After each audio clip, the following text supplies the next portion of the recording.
Hey ho students, how are you? I hope all of you are doing great. So for today, we are going to learn about recount text. Yep, give it your best shot. So do you know what recount text is?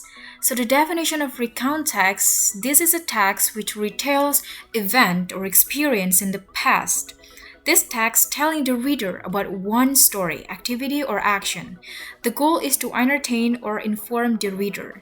Jadi, recount text adalah sebuah teks yang menceritakan kembali suatu peristiwa atau pengalaman yang terjadi di masa lalu. Teks ini menceritakan pembacanya mengenai satu cerita, aktivitas maupun aksi atau kegiatan. Tujuan dari teks ini adalah untuk menghibur atau menginformasikan kepada pembacanya atau memberikan informasi. Like every text exists, recount text also has its own structure. And this is the generic structure of the recount text. So there are three parts of the generic structure of the recount text. They are orientation, events, and reorientation. So orientation. In this part, it gives the reader the background information needed to understand the text, such as who was involved, where it happened, and when it happened. Jadi dalam part orientasi ini, dia memberikan pembacanya informasi dasar yang dibutuhkan untuk mengerti teks itu sendiri. Seperti contohnya siapa yang terlibat, di mana hal itu terjadi, dan juga kapan peristiwa-peristiwa itu terjadi. Jadi text orientation ini seperti introducing the text. So after orientation, there is a series of events ordered in a chronological sequence. Jadi dalam part events ini terdapat rangkaian-rangkaian peristiwa yang disusun secara berurutan sesuai bagaimana peristiwa itu terjadi, jadi secara berurutan atau in a chronological sequence atau secara kronologis. And after that, there is the reorientation. So reorientation is a personal comment about the event or what happened in the end, or we can say it as conclusion. Jadi dalam reorientation ini terdapat personal comment atau komentar dari si penulis itu sendiri mengenai peristiwa yang sedang diceritakan. Atau dalam part ini bisa juga dituliskan apa yang akhirnya terjadi. Atau bisa dibilang ending dari suatu peristiwa yang sedang diceritakan. Dan kita juga dapat mengatakan part ini sebagai konklusi atau conclusion. There are the characteristics or language feature. So the first, using simple past tense. Jadi kita dalam menulis recount text itu harus menggunakan simple past tense. Karena jika kita menceritakan suatu peristiwa, pasti peristiwa tersebut sudah terjadi. Jadi kita harus menggunakan simple past tense atau tense yang digunakan untuk mengungkapkan masa lalu. Kemudian yang kedua, using temporal sequence. Menggunakan kata-kata penunjuk waktu. Contohnya seperti on Saturday, pada hari Sabtu, last week, minggu lalu, yesterday, atau kemarin. And then the third one is focus on specific or personal participant. Example, I or we. Nah, karena dalam recount text ini, kita menjelaskan peristiwa atau events-events yang kita alami di masa lalu, maka itu kita harus memfokuskan kepada diri kita sendiri atau kami, atau sudut pandang yang spesifik atau personal seperti I atau saya, dan juga we atau kami. Kemudian yang keempat, using the conjunction such as then, before, after, etc. Nah, dalam recount text ini kita juga memerlukan kata hubung. Contohnya seperti then atau selanjutnya, before atau sebelumnya, after, sesudahnya, dan lain-lain. Kemudian yang terakhir, using the action verbs such as went, stayed, brought, ran, etc. Nah, dalam recount text ini kita juga harus menggunakan action verb atau kata kerja yang menunjukkan aksi atau tindakan. Nah, contohnya seperti went, pergi, stayed, tinggal, brought, membawa, ran, lari, dan lainnya. Dan yang perlu diingat bahwa action verb atau verbs yang digunakan dalam recount text ini harus selalu dalam bentuk simple past karena menceritakan masa lalu. And then after that, there are three types of recount text. They are personal recount, factual recount, and imaginative recount. So what is personal recount? This recount text is serving to tell about the author's personal experience. Nah, jadi personal recount ini adalah jenis recount text yang menyajikan cerita mengenai peristiwa yang dialami oleh penulis itu sendiri. Kemudian factual recount.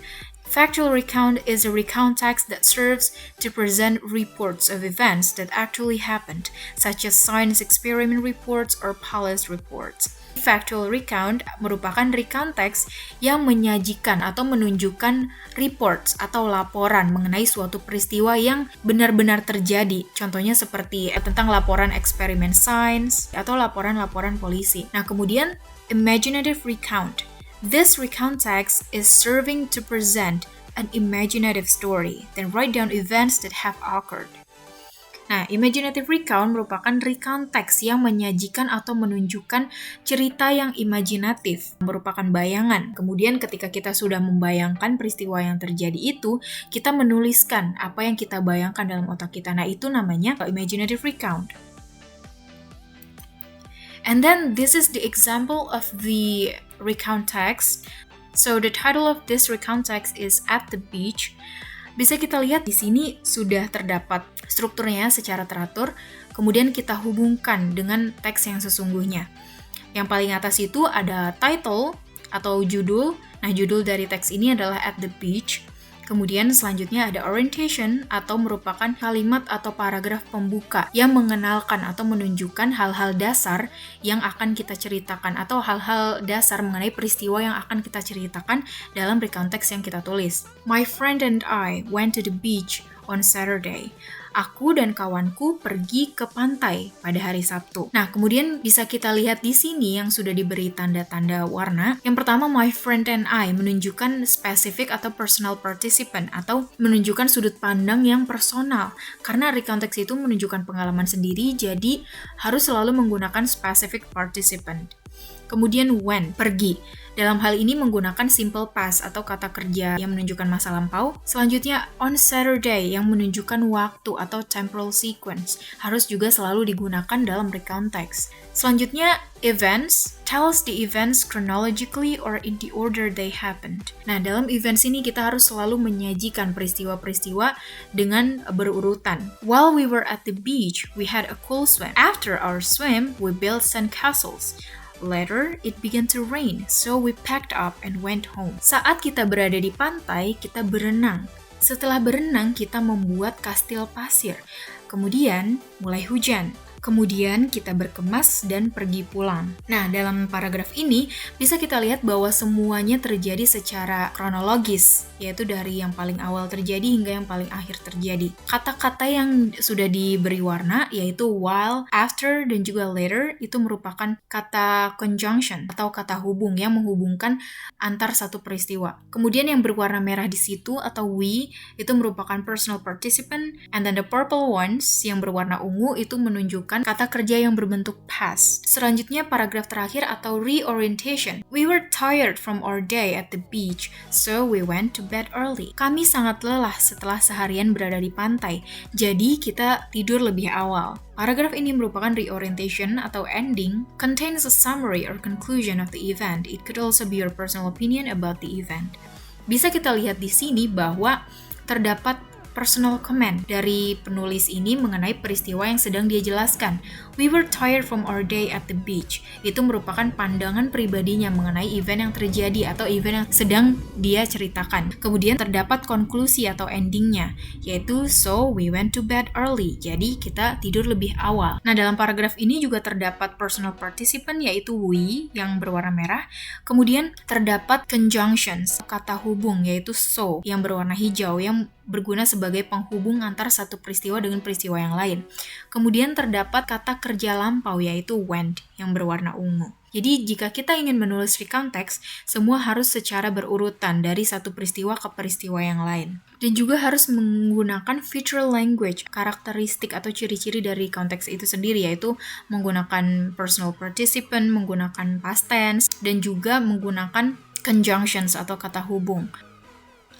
Selanjutnya adalah another examples of the recount text. Sebelumnya sudah dikatakan bahwa terdapat 3 macam recount text, yaitu personal recount text, factual recount text, dan juga imaginative recount text.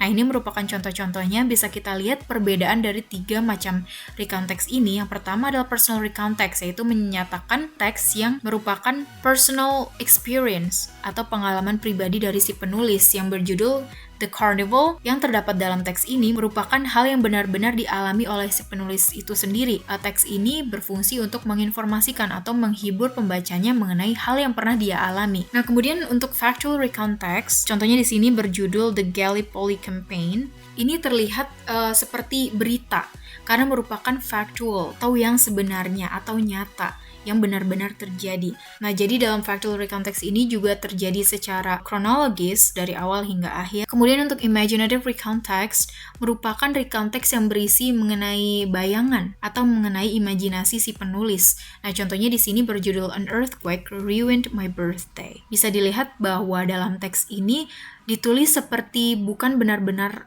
terjadi pada seseorang, seperti bayangan. Dan juga biasanya tidak diakhiri oleh sesuatu yang jelas karena bersifat imajinatif. Yep, and that's all for today's material. I hope all of you understand about recount text. Stay healthy and stay happy, and see you!